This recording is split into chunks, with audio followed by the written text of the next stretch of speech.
Eu que agradeço. Tudo bem? Boa noite a todos. O professor Emmanuel vai ficar aqui nos auxiliando, não é isso? No suporte. Qualquer pergunta Beleza. eu repasso para o senhor, ok? Tá ótimo, tá ótimo. Eu vou ter 1 hora, não é isso? Para falar um pouquinho mais sobre geografia e o que a prova do Enem tem aprontado para a gente aí em relação à geografia, né? Então, no geral, a prova de geografia ela não é muito difícil, não, na prova do Enem, não vou negar. A prova de geografia, eu acho que das 45 questões ali de humanas, geralmente 15 vem abordando um conhecimento geográfico em si. É lógico que uma ou outra questão ainda tem um trabalho muito interdisciplinar, o que é excelente, associando, né, história, geografia, filosofia, mas aquelas questões, né, geografia raiz, por assim dizer, são cerca de 15 questões que vêm na prova do Enem. Mas são questões das 15, em média ali tem umas 12, 13, que dá para a gente resolver com relativa tranquilidade. Agora, sempre vem ali umas 2, 3, que é natural, isso está na própria estrutura do Enem, questões fáceis, médias, difíceis, tem ali umas 3 que eles acabam apertando um pouquinho mais. Mas por que eu estou falando sobre isso? O aluno ele tem a obrigação de acertar aquela questão que é relativamente fácil. A difícil, vocês devem saber pela própria teoria de resposta ao item do TRI, ela não tem o mesmo peso, ela não tem o mesmo significado. Lógico que é excelente acertar a questão difícil também, vai contar ponto. Mas entre a questão difícil e a questão fácil que a gente não pode perder. E dentre essas questões mais fáceis, tem um assunto que é muito recorrente. Em praticamente todo levantamento que é feito acerca da prova do Enem, das questões, né, com maior recorrência, a geografia agrária está ali em primeiro lugar, ou nos primeiros lugares, né, que vira e mexe, está na prova do Enem, tá bom? E é exatamente isso que a gente vai abordar um pouquinho mais na nossa aula de hoje. Só vou compartilhar aqui a tela com vocês. Apresentar agora. Compartilhar. Tá todo mundo vendo aí, né, mano? Sim, está aparecendo. E eu estou aparecendo no cantinho aí, né? Para todo mundo me ver também, né? Beleza. Então, o primeiro ponto é analisar exatamente o que é a geografia agrária. No IFPA, por exemplo, eu já ministrei no curso superior, na licenciatura, a disciplina Geografia Agrária. E lá a gente estuda as diversas vertentes da compreensão do que é a geografia agrária, a epistemologia da geografia agrária. Só que para a gente que vai fazer a prova do Enem, de maneira mais direta, de maneira mais objetiva, podemos dizer que a geografia agrária é aquela que estuda a terra e as diversas formas de exploração da terra pelas atividades primárias. A geografia agrária é aquele ramo, portanto, da geografia humana que vai estudar como que a produção no campo ela é obtida. O desenvolvimento do extrativismo vegetal, animal, da implantação da agricultura, da atividade pecuarista. É isso que a geografia agrária ela analisa de maneira mais direta, de maneira mais objetiva, que interessa aí a prova do Enem. Mas é importante compreender também que há uma diversidade muito grande na produção do espaço agrário pelo planeta, né? A gente tem uma agricultura moderna, rica, desenvolvida em algumas regiões do globo, como, por exemplo, né, nos Estados Unidos, como, por exemplo, ali no Japão, na União Europeia. E tem outras áreas com agricultura mais tradicional, com uma pequena capitalização, que é o que nós observamos, por exemplo, em algumas regiões da África, da Ásia, da América Latina. Mas muito cuidado. Eu não posso dizer que apenas os países ricos apresentam essa agricultura moderna, dinâmica, e países pobres têm uma agricultura tradicional, precária, rudimentar. Isso não é apropriado. Podemos observar em diversas regiões do Brasil, que é considerado como um país em desenvolvimento, símbolos da modernização da agricultura, do capital chegando ao campo. E essa imagem aqui nos auxilia, essa foto que está aparecendo, ó.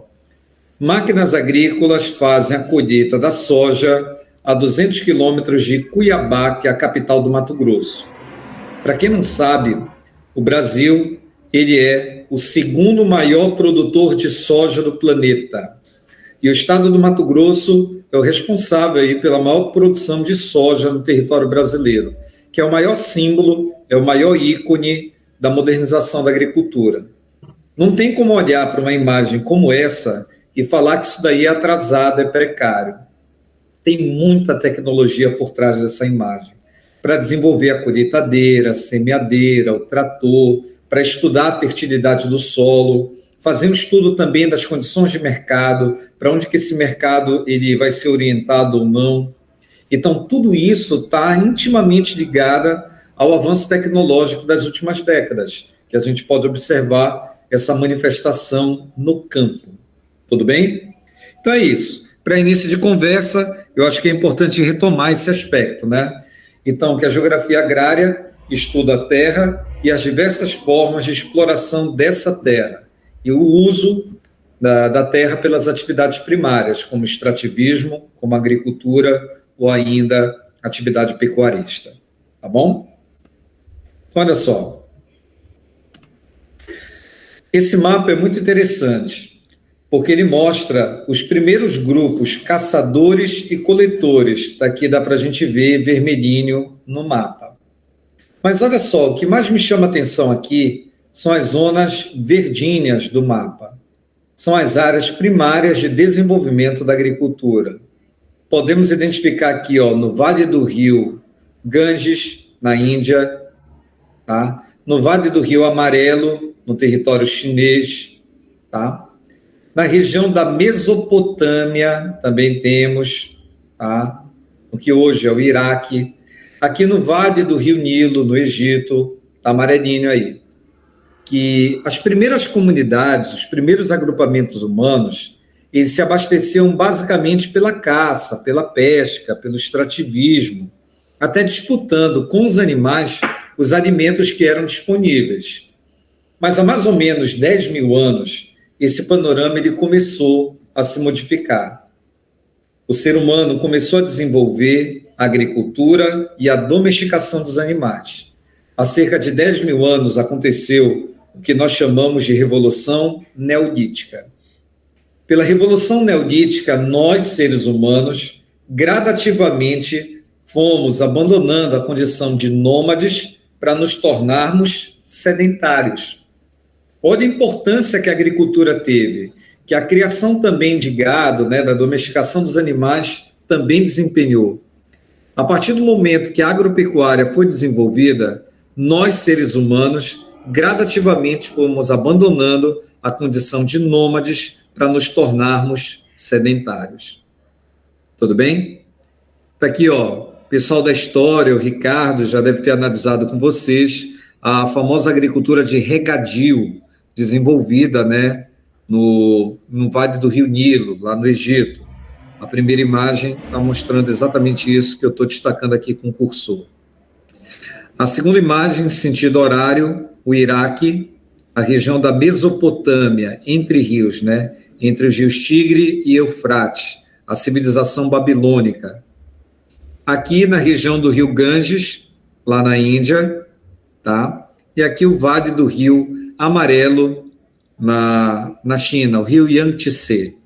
Tudo bem? As grandes civilizações da antiguidade, elas foram estruturadas em vales fluviais. Por quê? Porque tem um solo naturalmente fértil. No período da cheia do rio Nilo, as margens acabam sendo inundadas do rio e o rio carrega uma quantidade muito grande de nutrientes. Quando o rio tem seu volume d'água normalizado, esse território acaba sendo utilizado para a agricultura. E os primeiros agrupamentos humanos foram criados exatamente nos vales fluviais desses rios, especialmente, que eu estou mostrando. Tá bom? Então, qual a importância? A Revolução Neolítica vai fazer com que, gradativamente, os homens saiam da condição de nômades para se tornar sedentários. Isso é importante anotar. Tudo bem? Para ratificar o que eu disse, a agropecuária surgiu há mais ou menos 10 mil anos, com a chamada Revolução Neolítica, que propiciou a transformação dos seres humanos da condição de nômades a sedentários, uma vez que nós passamos a produzir o nosso próprio alimento. Então, essa revolução mudou a relação dos seres humanos com a natureza, porque ela vai desencadear um maior controle sobre as fontes de alimentação. Mas bora lá focar para a realidade do Enem. O que o Enem mais cobre em relação a isso? Um outro passo que a gente tem que dar é promover essa classificação dos sistemas agrícolas, para reconhecer parte da diversidade da produção agropecuária no mundo. Se eu tivesse no teu lugar, eu anotaria isso, viu? Que os sistemas agrícolas eles são classificados de acordo com a capitalização e a produtividade. Os sistemas agrícolas vão ser classificados, vão ser organizados de acordo com a capitalização, quantidade de grana envolvida, e a produtividade, o rendimento daquela produção.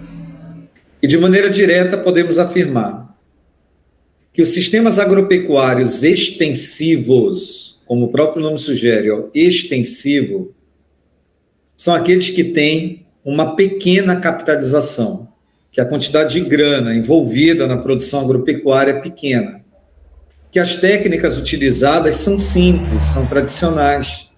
Olha aí na imagem a produção de subsistência em Capanema, no estado do Pará, nordeste do Pará. O seu Zé capinando em Capanema. Muito provavelmente seu Zé nunca pisou numa universidade. Muito provavelmente ele não fez um curso de agroecologia, de como aumentar a produtividade do campo, como utilizar os equipamentos da engenharia biogenética. Então, as técnicas aqui dele são simples. É a enxada, o ansínio, a foice, o machado. As técnicas são simples. Logo, a produtividade, o rendimento, ele vai ser relativamente baixo. Então, sistema agropecuário extensivo é aquele que tem uma pequena capitalização, as técnicas são simples e a produtividade ela é baixa. Aqui no caso do gado, da atividade pecuarista, a pecuária extensiva com baixo rendimento. Um boizinho aqui e um outro boi bem distante, né? Fazenda utilizada com caráter especulativo. Caráter especulativo significa dizer que a produção ela é muito pequena. Estão aguardando a valorização da terra para poder vender. Entendeu? A gente vai comentar mais tarde, até numa outra oportunidade melhor, sobre a questão dos conflitos no campo. Isso tem muito a ver. Tá bom? Então, de um lado, nós temos os sistemas agrícolas extensivos, com pequena capitalização, técnicas simples e baixa produtividade. Do outro, nós temos a produção intensiva, que é aquela exatamente oposta, né? O contrário. É aquela que vai apresentar uma grande capitalização, que as técnicas utilizadas são modernas, são avançadas, são dinâmicas, e a produtividade é extremamente elevada. Nessa foto aqui, nós temos o gado, cada boizinho com um brinquinho. Esse brinco, ele traz as informações genéticas do animal. Quando que o animal nasceu, qual tipo de alimentação que ele recebeu, quem é o pai, quem é a mãe, entendeu? Então, é um controle muito grande sobre o tempo da natureza, a gente pode afirmar assim.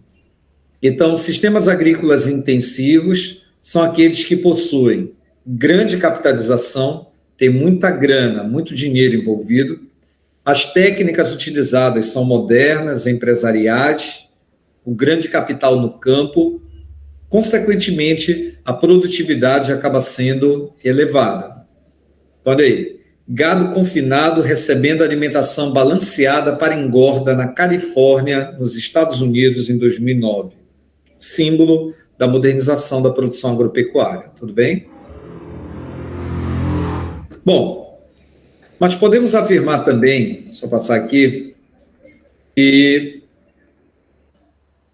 sistemas agrícolas, eles podem ser classificados também de acordo com 3 grandes variáveis.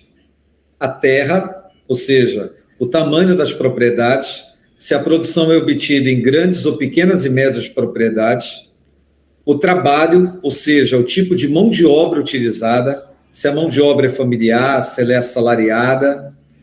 Também leva-se em conta a capitalização, se a produtividade, né, e as técnicas são modernas ou não. Então, de um lado, nós temos a chamada agricultura de subsistência. Cara, o nome é autoexplicativo. Olha só, subsistência significa dizer que o que eles produzem é voltado diretamente para o consumo do próprio grupo, ou eles acabam comercializando a produção no mercado urbano mais próximo. Então, a agricultura de subsistência faz referência exatamente a isso. Eu, se eu estivesse no teu lugar, eu puxaria uma setinha aí e anotaria que a agricultura de subsistência é a agricultura familiar. Ela também pode ser chamada de agricultura familiar. Em algumas regiões, ela também pode ser denominada de agricultura de roça. Alguns chamam assim também. Ela é típica, portanto, das regiões mais pobres do planeta. Ela é encontrada na América Latina, na África, na Ásia. E essa produção é realizada, no geral, em pequenas e médias propriedades. Ela é obtida, no geral, em pequenas e médias propriedades, com mão de obra desqualificada, né? Essa galerinha aqui, ó, como eu disse, muito provavelmente nunca pisou na universidade. Então, a mão de obra, ela é desqualificada do próprio núcleo familiar. Quem está trabalhando aqui, ó, é o Pai, o Filho, o Espírito Santo, brincadeira. Aqui, ó, o Pai, o Filho, a Mãe, são eles que estão trabalhando no campo. É a mão de obra do próprio núcleo familiar. E as técnicas são bem simples, né? Dá para ver aqui, ó, a enxada, o ancinho, entendeu? Não tem um computador, um monitoramento via satélite, um estudo feito em laboratório para manipulação do DNA, não tem nada disso. Então, as técnicas são simples. E aí eu gostaria que vocês comentassem aí no bate-papo, tá bom? Esse é um sistema agrícola intensivo ou extensivo? É um sistema agrícola extensivo. É aquele que apresenta uma baixa produtividade. É aquele que possui uma pequena capitalização. É um sistema extensivo.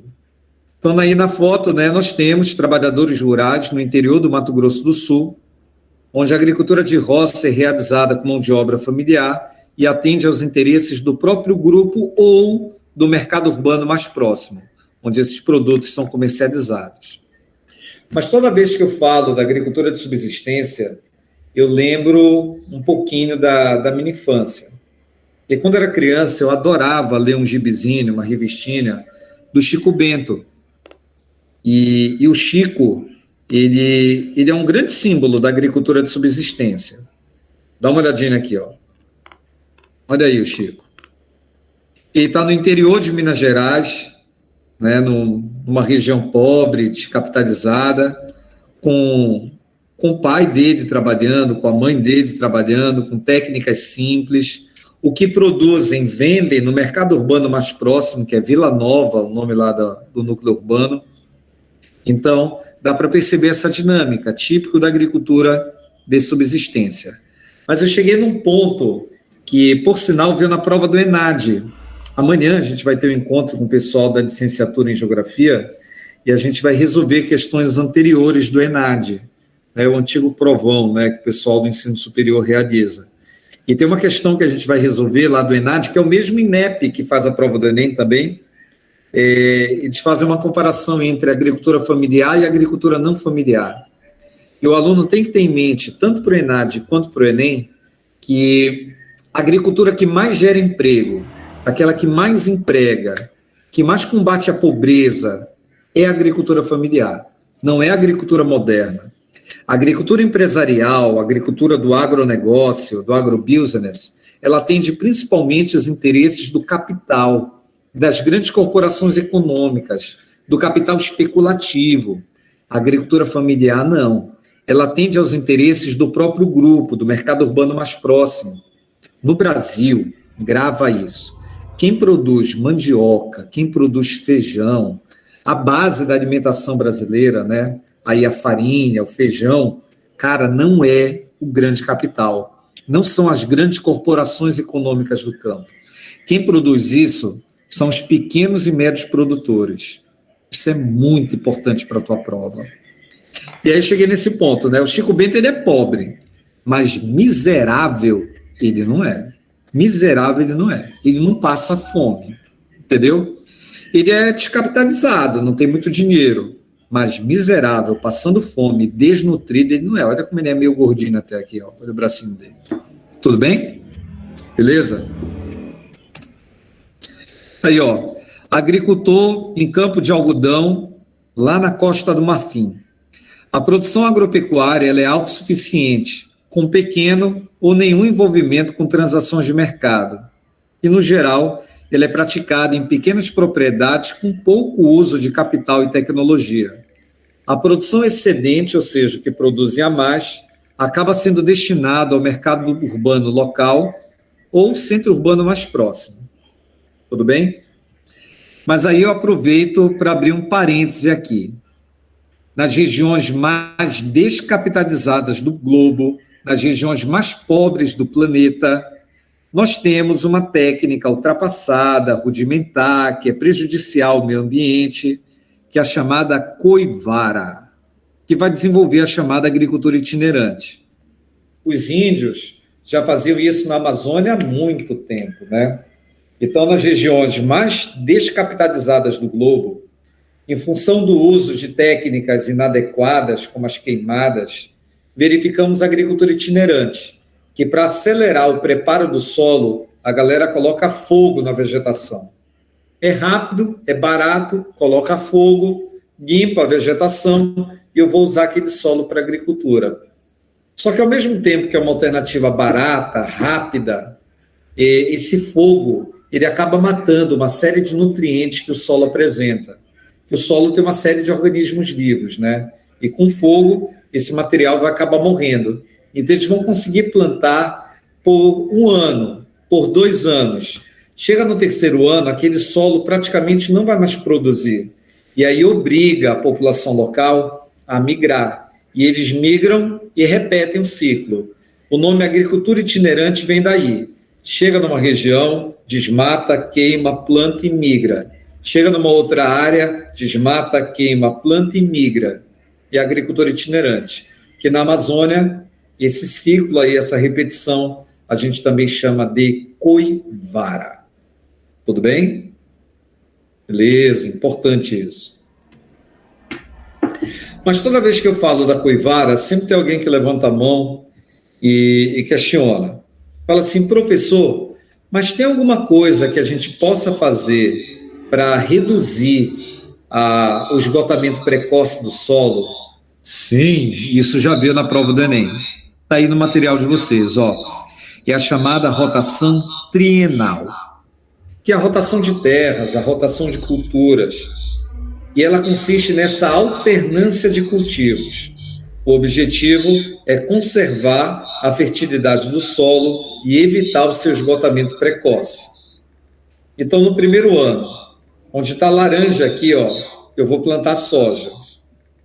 Onde está aqui com a letra B, eu vou plantar, sei lá, trigo, entendeu? E a letra C eu vou deixar em pousio. Essa expressão veio na prova do Enem e pegou muita gente, viu? Pousio significa deixar em descanso. A terra fica descansando para ter a reposição de nutrientes, entendeu? Então eu tenho a agricultura, né, da soja de um lado, do trigo do outro, e essa terceira parte fica em pousio. No segundo ano eu mudo, tá? Onde havia aqui o cultivo da soja, eu vou passar a plantar outro cereal, como milho ou trigo. E aqui eu vou plantar a soja e essa parte eu vou deixar em descanso. Então eu fico rotacionando a terra. Anota que a rotação trienal é uma técnica utilizada com a finalidade de evitar o esgotamento precoce do solo e garantir a sua fertilidade por um tempo maior. Tudo bem? Beleza? Beleza. Tá? Bom, saiu aqui, voltando. Agricultura de jardinagem, tá? Primeiro que o termo jardinagem, ele possui uma dupla explicação. Inicialmente, o nome está associado àquele cuidado minucioso com o solo, com o cultivo, que a impressão que dá é que o cidadão está cuidando de um jardim. Daí o nome, agricultura de jardinagem. Mas, além disso, o nome também pode ser agricultura de jardinagem, porque quando a gente olha na paisagem, é tudo muito bonito. Parece um imenso jardim. Daí o nome, agricultura de jardinagem. Esse tipo de produção agropecuária é comum nos países do sul e sudeste da Ásia. Países como Laos, Camboja, o Vietnã, as Filipinas, a Indonésia. E esse tipo de produção é obtida preferencialmente nas planícies inundáveis, ou seja, em regiões que ficam ali periodicamente alagadas, ou ainda nas encostas das montanhas, nas áreas montanhosas, nas encostas, nas zonas montanhosas. Então, a agricultura de jardinagem do sul e sudeste da Ásia, nas planícies inundáveis ou nas encostas, e ela é obtida preferencialmente em pequenas e médias propriedades rurais. Tá? Ela é realizada preferencialmente em pequenas e médias propriedades, onde se utiliza uma mão de obra numerosa, tem muita gente trabalhando. Lembra que esses países que eu citei, o Laos, o Camboja, o Vietnã, são verdadeiros formigueiros humanos, que tem muita gente. E é uma galerinha que, no geral, ela é desqualificada.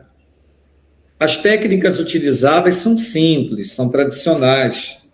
Cara, adubar e jogar água, irrigar, são técnicas milenares. Então, não tem nada de muito avançado aí.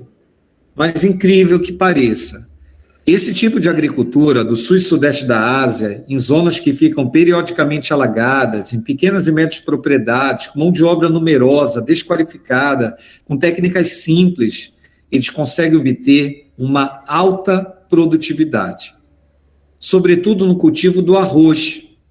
E se eu fosse vocês, eu anotaria aí, viu?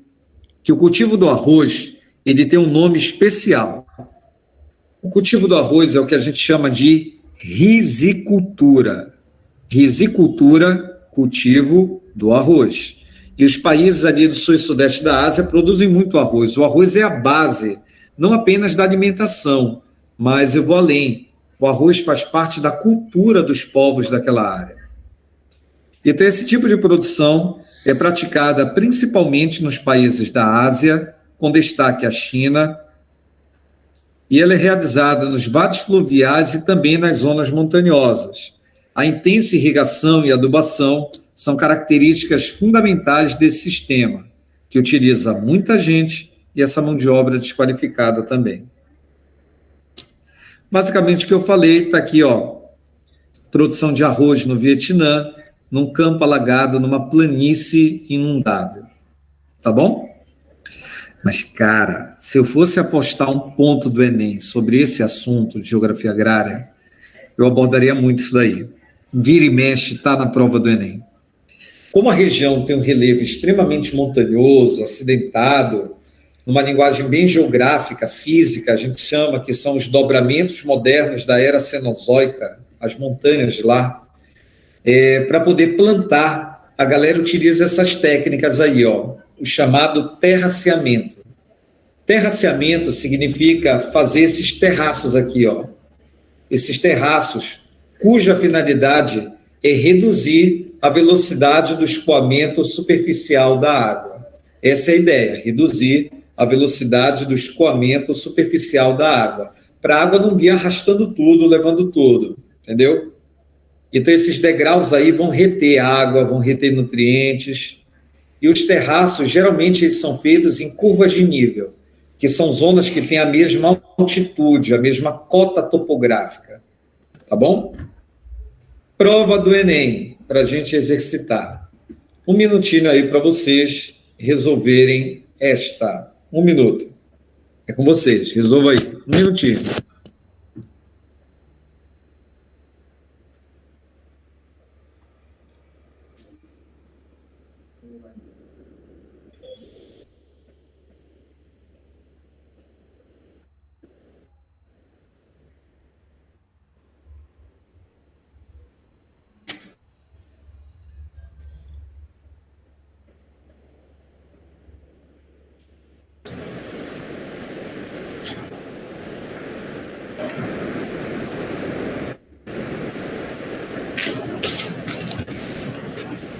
Bom, é que o Átila caiu? Caramba, hoje tá... Não, professor, ele está deixando que as pessoas leiam a questão e respondam. Ah, tá, tudo bem. Peguei um susto agora. Tava lendo um troço aqui. Ok. Eu acho que já dá para responder, né? Olha só. Um agricultor adquiriu uma pequena extensão de terra para cultivar e residir no local. O desenho representa parte das suas terras. Pensando em construir a sua moradia do lado 1, até grifar isso daqui, ó, para facilitar. E aqui, ó, marca texto. Aqui, ó, ele quer morar no lado 1 e ele quer plantar no lado 2. Tudo bem? O agricultor consultou os vizinhos e encontrou as seguintes frases abaixo. Qual frase deu a sugestão mais adequada? Olha o que diz a letra A. O terreno só se presta ao plantio revolvendo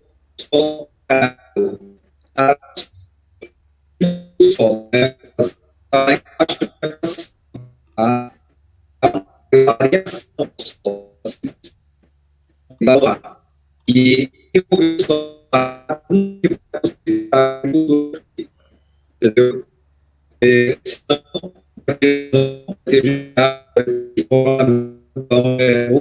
Tem técnica.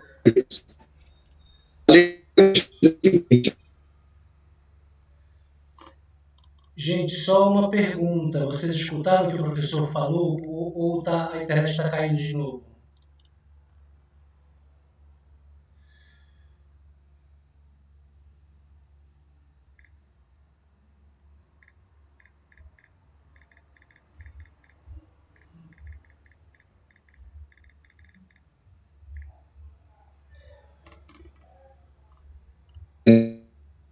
Para reduzir a velocidade do escoamento da água. Entendeu? Letra D. Você perderá sua plantação quando as chuvas provocarem inundação. Mais um vizinho invejoso. É possível plantar utilizando o terraceamento e as curvas de nível. Plante forragem. Forragem é alimentação para o pasto. Não é o que vai possibilitar a agricultura aí. Forragem é alimentação para o pasto. Prova de 2013 veio essa. Um minuto aí para vocês também. 2013.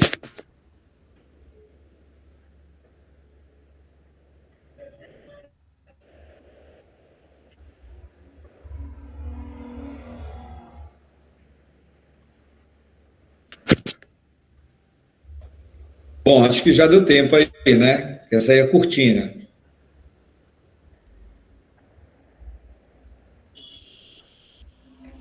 Na imagem, visualiza-se o método de cultivo e as transformações provocadas no espaço geográfico.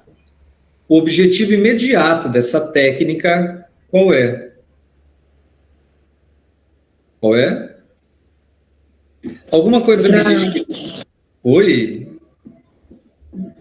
A letra A, professor, acho que é controlar a erosão aí. Bora ver. Alguma coisa me diz que nessa é melhor a gente ler de baixo para cima. Olha só, implantar a mecanização intensiva, não fazem os terraços para colocar máquinas agrícolas aí. Muito menos o que diz a letra D, incentivar a produção transgênica, que é a modificação genética, não é? Nem a contaminação de agrotóxicos, inseticidas, que é o que diz a letra C. Muito menos preservar onde o rio nasce. A ideia é controlar a erosão, que nós falamos, o terraceamento. Que a ideia evitar o desmoronamento, o desgaste do solo. Cara, para ver que isso cai no Enem. E geografia agrária cai muito na prova do Enem, muito mesmo. Não é difícil, né? Como eu falei, a gente não pode se dar aí o luxo de errar uma questão fácil na prova do Enem. Professor, qual era a resposta da anterior mesmo? Letra C, anterior. Obrigada. Estão vendo aí, né? Voltei no slide. C de casa. Obrigada. Primeira. A segunda, letra A. E mais uma. Mais um minutinho aí. Um minuto.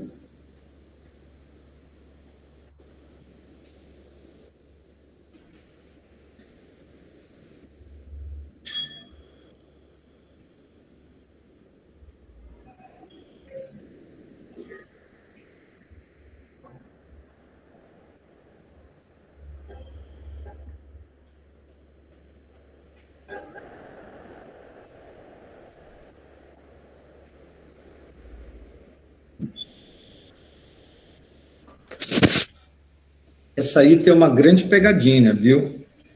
Porque o texto ele veio num sentido, num caminho, e o enunciado acabou indo por outro. Um dos principais objetivos de se dar continuidade às pesquisas em erosão é procurar resolver os problemas que ela gera, as consequências da erosão, os impactos ambientais, desmoronamento.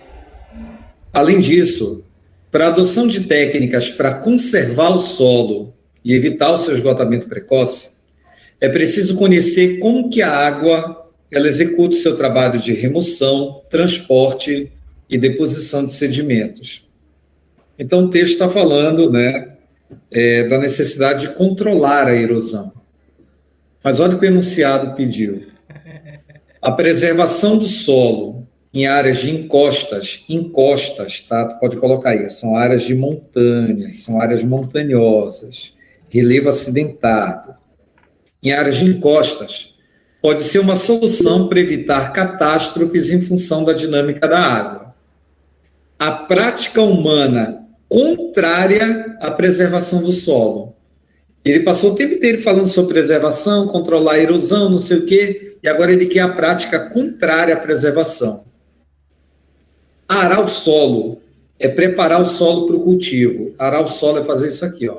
Estou revolvendo o solo, preparando a terra para a semeadura. É algo bom, ele quer algo que seja ruim. Terraceamento. Terraceamento é fazer os terraços lá que eu falei, ó, as escadinhas, para reduzir a velocidade do escoamento da água. Terraceamento é algo bom, ele quer algo ruim. Pousio, lembra que eu falei ainda há pouco sobre o que é o pousio? Pousio é deixar a terra descansando, a terra repousando, para ter a reposição de nutrientes.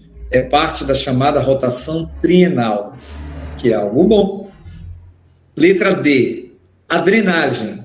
Drenagem é o escoamento ordenado da água, organizar para onde que a água vai escoar, para não sair degradando, né, destruindo tudo. A drenagem é isso aqui, ó, criar um sistema de canalização da água, para que não haja a erosão. É algo bom. A prática humana contrária, o oposto da preservação do solo, está na letra E, ou letra E, que é o desmatamento.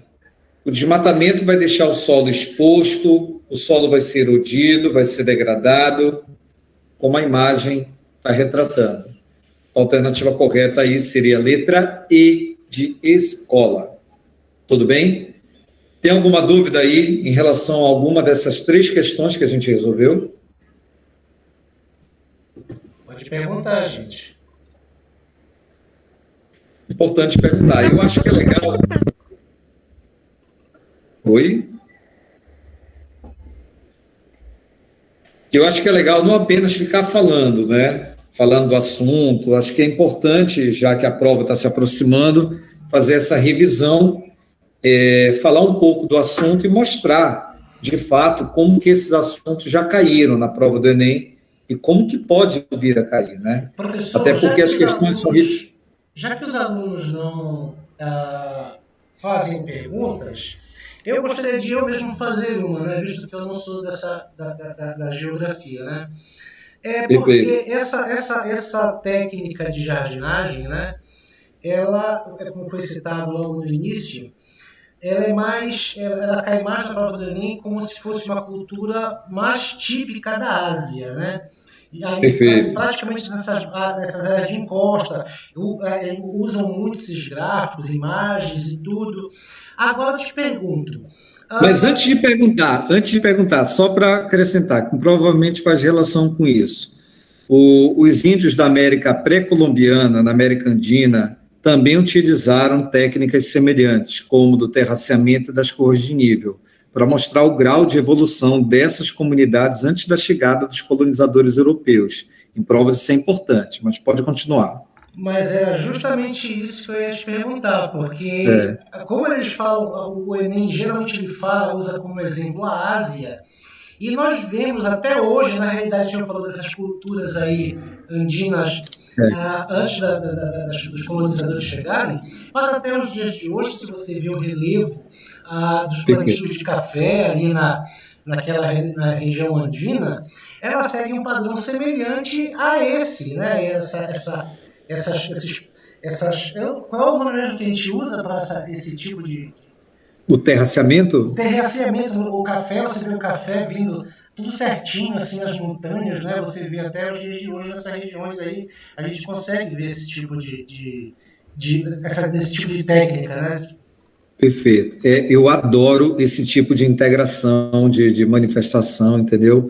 Porque isso contribui para o enriquecimento da aula e muito, né? O terraceamento e as curvas de nível não significa dizer que são técnicas agrícolas exclusivas, né, dos países do sul e sudeste da Ásia, mas é uma característica ali marcante da agricultura de jardinagem, mas muito bem colocado, que a gente não observa esse tipo de produção, esse tipo de técnica de proteção do solo exclusivamente lá, apesar de que em provas eles batem muito nesse ponto, mas como bem foi destacado, não só na América Andina, mas no sul e sudeste do Brasil é comum também que tem um relevo dos mares de morros, as regiões mais acidentadas, e para poder plantar naquelas zonas, a gente também verifica, assim, o terraceamento e as curvas de nível, que eles estão associados. Terraceamento, plantar em terraços, e curvas de nível, numa linguagem mais técnica, plantar nas zonas que têm o mesmo nível topográfico, que tem a mesma altitude do terreno. Geralmente os degraus lá com a mesma altitude. Muito bom, exatamente isso. Professor, uma outra questão. O senhor falou muito sobre, bateu na tecla da agricultura extensiva e intensiva, né? Tem um exemplo muito bom também aí de um ex-candidato a presidente, também foi ministro do governo Temer, que é o rei da soja, né? Blairo Maggi. Isto mesmo, né? Então, ele é um grande, mega empresário, né, do agrobusiness, né? Lucrando 2,2 bilhões, se não me engano, ao ano, aí só na soja, né? Agrotech, agropop, agrotudo, né? A campanha aí que eles fazem. E o Mato Grosso foi invadido pelo cultivo da soja, né? Até alguns anos atrás, foi muito legal ter falado sobre o Blairo Maggi, que a gente ia comentar isso um pouquinho mais lá na frente, né? Que é o que eu aposto muito que venha, da agricultura moderna, da agricultura empresarial. Está aí o slide onde a soja é o maior símbolo, né, desse processo. Mas, já aproveitando aqui a temática, né? O Centro-Oeste, até alguns anos atrás, ele era considerado como uma região inapropriada para o desenvolvimento da agricultura. E hoje, o estado do Mato Grosso é o maior produtor de soja do país. E tem uma produção crescente também de milho, cultivo de grãos. E o Blairo Maggi, né, ele é nada mais nada menos que o maior produtor individual de soja do planeta. Ele é o maior produtor individual de soja do mundo. Que, como bem destacado, ele foi ministro do governo Temer, foi senador pelo estado do Mato Grosso, foi governador do estado do Mato Grosso. Então, a família dele, que é do sul do Brasil, é um outro componente geográfico importante, a migração de sudistas para as fronteiras econômicas do Brasil Central, e o Blairo Maggi simboliza muito bem essa dinâmica. Quem conhece o Mato Grosso, quem já estudou um pouquinho mais do Mato Grosso, deve saber que tem várias cidades naquele estado que elas possuem a sua gênese ligada à soja. Para quem gosta de futebol, e é legal fazer essa ligação, tem um time que de vez em quando joga aí com o Paysandu na Série D, na Série C. Paysandu é só para essas séries, né? Mas, é o time do Luverdense. O Luverdense é o de Lucas do Rio Verde. Lucas do Rio Verde é um município do Mato Grosso que foi criado em função da soja. Muito legal ter falado, viu? E é uma coisa boa de se lembrar, porque pode ser que seja algo que tenha algo que seja comparativo na prova do Enem, viu? Muito, muito. Esse tópico aí, eu acho que é o tópico mais relevante, é o clímax do que eu preparei para falar para eles hoje, entendeu? Que é isso aqui, da agricultura moderna, agricultura empresarial, tá? E a gente vai ver aí como que o Enem aborda. Tem muita coisa para falar sobre agricultura moderna, tá? Em um encontro não dá para a gente cercar tudo, mas tem algumas informações aí gerais e eu vou mostrar como que o Enem aborda, tá bom? Olha só, tem muita gente que ainda tem uma visão dicotômica, uma visão assim de separar as coisas, né? Que olha, o campo é o atrasado, é o precário, é o carente, enquanto que a cidade é o oposto, é o dinâmico, é o urbano, é o rico, é o desenvolvido. Essa visão, no mínimo, ela tem que ser relativizada. Porque não tem como a gente olhar para uma foto como essa e falar que isso daí é atrasado. Uma colheitadeira como essa, no Mato Grosso, uma só, custa cerca de R$800 mil. 800 mil. É muito dinheiro. Para desenvolver uma máquina como essa daqui, foi preciso todo um estudo científico, uma análise de como obter a maior produtividade, como que as pás aí da colheitadeira devem agir para poder tirar a soja do campo, entendeu? Então foi feito todo o estudo. Esse carinha que está aqui controlando a máquina, ele tem à disposição um computador que está ligado à internet, que está ligado via satélite, que faz um monitoramento detalhado da zona de cultivo, para identificar os índices de produtividade, onde tem maior rentabilidade da produção.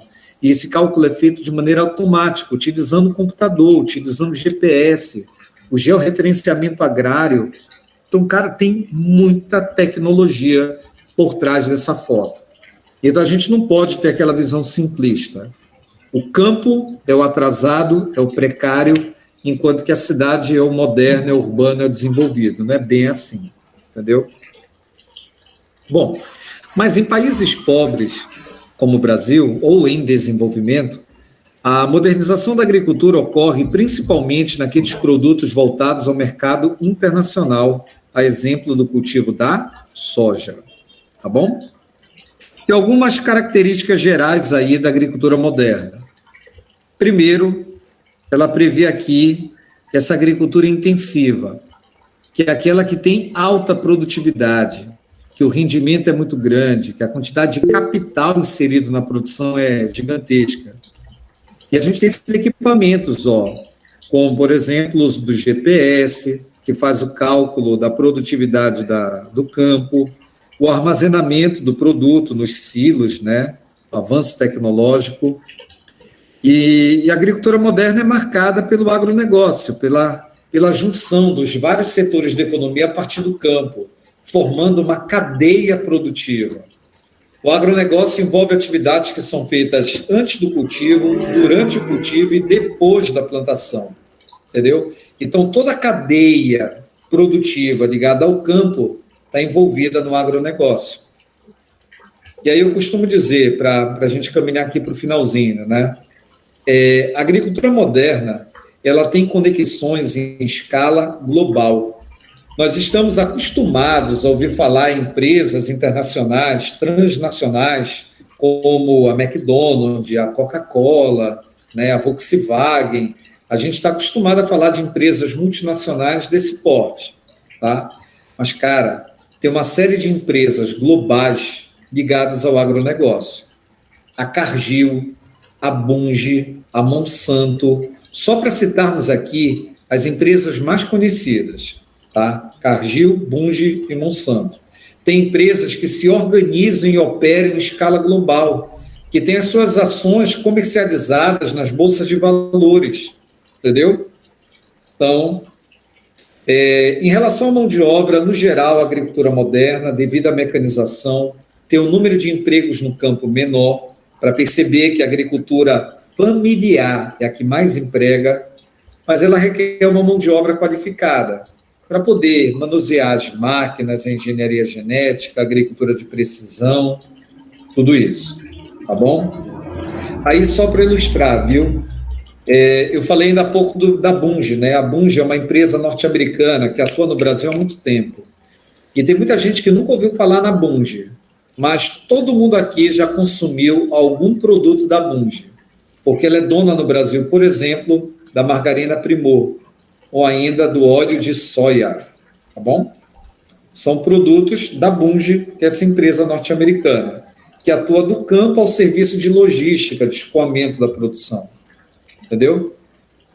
Está aí a Bolsa de Chicago para perceber que as ações são comercializadas nas bolsas de valores dessas grandes empresas, né? E eu queria mostrar, para a gente fechar aqui, como que o Enem trouxe isso na última prova. O Enem de 2020, que foi realizado agora em 2021, em janeiro, chamado Enem Digital. Um minutinho aí para vocês, para a gente fechar.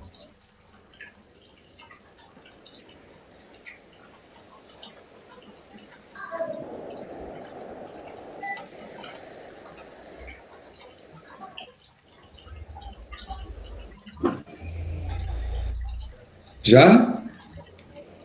O processo de modernização da agricultura resultou em profundas modificações nas relações sociais, no mundo do trabalho, na produção, mas a modernização também teve como consequência um modelo social perverso, que aumentou a concentração de terras nas mãos de uma minoria, que expulsou muita gente do campo em direção às cidades, que reforçou o êxodo rural, que aumentou as relações de trabalho assalariadas no campo e concentrou capital nas mãos de uma minoria, de poucos grupos empresariais. E a agricultura veio se industrializando para atender às demandas tanto nacionais e principalmente internacionais. É o que o texto está falando na prova do Enem. O texto está falando sobre agricultura moderna. Nesse contexto, o processo apresentado revela contradições no espaço agrário brasileiro. Cara, tem uma dica que vale muito para as questões de humanas do Enem. Toda questão, ela tem essa estrutura. O texto base, onde foi apresentada uma situação-problema. A situação-problema aqui que ele está destacando são os efeitos da modernização da agropecuária. Máquinas, colheitadeiras, reduz o número de empregos, estimula o êxodo rural. Então, a gente vai ler o enunciado assim, ó, nesse contexto, o processo apresentado revela contradições. A gente grifa isso daqui, ó, no dia da prova, pode grifar uma questão como essa. O processo apresentado, a gente lê assim, ver se eu consigo escrever aqui, ó, opções de ponteiro,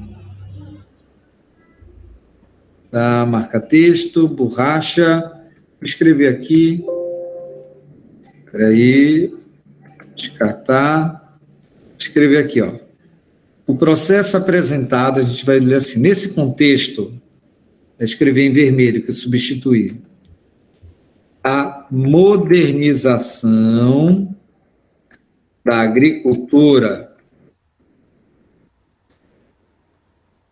Façam isso nas questões de humanas, que fica mais fácil para a gente poder ler o enunciado. Nesse contexto, a modernização da agricultura revela contradições no espaço agrário brasileiro, decorrentes do quê? Será que essa modernização é por causa da agricultura familiar? Não, não é a agricultura familiar. nem que houve redistribuição de terras. Reforma agrária é da terra para quem não tem. A letra D fala em pastagem extensiva, com baixo rendimento. A agricultura moderna prevê alto rendimento, agropecuária, né? Seria intensivo. Segurança alimentar seria para ter alimentos para todo mundo. A alternativa correta é que a modernização da agricultura revela contradições decorrentes da lavoura comercial para atender à lógica do capital, dos grandes grupos empresariais, letra certa, letra C, porque a produção aumentou, mas os problemas são nítidos, né? Aqui marcar o texto, aqui, ó, fruto da lavoura comercial, da agricultura empresarial. Tá bom? Professor, tem uma pergunta no chat, não sei se o senhor viu. A chegada da corte no Brasil teve grande influência para o avanço da agricultura ou não? Teve sim, né? Porque houve a necessidade de produzir mais alimentos para atender a demanda nacional cada vez maior, mas em provas, né, puxando a discussão para a geografia, eles adoram falar da modernização da agricultura no período pós-Segunda Guerra Mundial, sobretudo a partir da década de 70, é assim que, tradicionalmente, eles mais abordam em provas. Átila, só complementando, eu estava vendo a pergunta aí, você me escuta? Com certeza, essa pergunta é mais para o Ricardo do que para mim. Isso, é bom lembrar que quando a família real chegou aqui no Brasil, a economia brasileira estava em crise, viu? A mineração estava em crise nas Minas Gerais, a produção de algodão no Maranhão estava em crise, porque passou a ter concorrência de algodão vindo da Índia, né? E também foi restabelecido relação entre Estados Unidos e Inglaterra, então os ingleses passaram a comprar de novo algodão do sul dos Estados Unidos. As culturas clássicas do Brasil, que era algodão e açúcar, estavam em crise. E também a produção mineral estava se esgotando nas Minas Gerais. Então, a vinda da família real, ela provocou, claro, tem que incentivar a agricultura, mas principalmente uma agricultura para exportar, certo? Então, a vinda da família real e depois a independência do Brasil, elas contribuíram para abrir caminho para a cultura do café, porque você observa que o café ele já começa a ser plantado, né, lá por 1810, 1820, nos arredores do Rio de Janeiro, e a partir de 1830, quando o Brasil se torna independente, aí você já tem a cultura do café se estendendo pela região do Vale do Paraíba. Então, essa pergunta que ele fez, ela está muito linkada, a vinda da família real e depois a independência do Brasil com Dom Pedro, ela está bastante linkada a você abrir caminho para a cultura do café, que foi a grande cultura do século XIX, tá? Perfeito, isso. Só para complementar ainda mais o que o professor Ricardo destacou muito bem, o café inicialmente cultivado ali, inicialmente ele foi cultivado até em Belém, no Pará, né? Isso. E veio pelo Francisco Palheta, da região lá das Guianas, né? Obrigado aí, obrigado pela lembrança aí, viu, Átila? Parente do Daniel, ó. E aí o café depois ele foi cultivado na região do Vale do Paraíba, lá mais próximo do Rio de Janeiro, e a partir da segunda metade do século XIX, já com a Lei Eusébio de Queiroz, com a substituição gradativa da mão de obra escrava pelo trabalho do imigrante europeu, a produção avançou muito para o interior de São Paulo, com aquele solo extremamente fértil, que é o solo de composição vulcânica, que a geografia tanto trabalha, o famoso solo de terra roxa. E só uma curiosidade, né? O nome solo de terra roxa dá a impressão de que o solo é roxo, e não é verdade, né? O solo ele é vermelho, porque quando os italianos foram cultivar café no interior de São Paulo, eles olhavam o solo avermelhado e falavam rosso, né? O solo é roxo. O brasileiro escutava e dizia, olha, italiano daltônico, está dizendo que o solo é roxo, entendeu? E aí virou o solo de terra roxa, é o solo de terra rossa, que o italiano chamava. Tá? Só para ilustrar um pouquinho. E olha, a gente tem que fazer uma aula integrada, história, geografia, esse bate-papo aí. O Anísio já vai entrar aí na conversa. Legal. Com licença, eu ia até citar, que eu ia falar para o professor Átila que tinha essa pergunta, né? E é até bom citar que essa pergunta que ele fez, ela cai mais nas questões de história, viu? Isso mesmo. Por isso, essa análise integrada aí, o Ricardo, melhor do que ninguém para falar sobre isso. Átila, obrigado. Agora é literatura, né? Aula, né? Obrigado mesmo. Você não viu o Anísio, tá bonito o Anísio aí, ó. Obrigado. Tá aí. Rapaz, volta de novo a imagem, ele já até tirou a imagem, pô. Anísio, é contigo aí. Átila, muito obrigado, uma boa noite. Valeu, boa noite.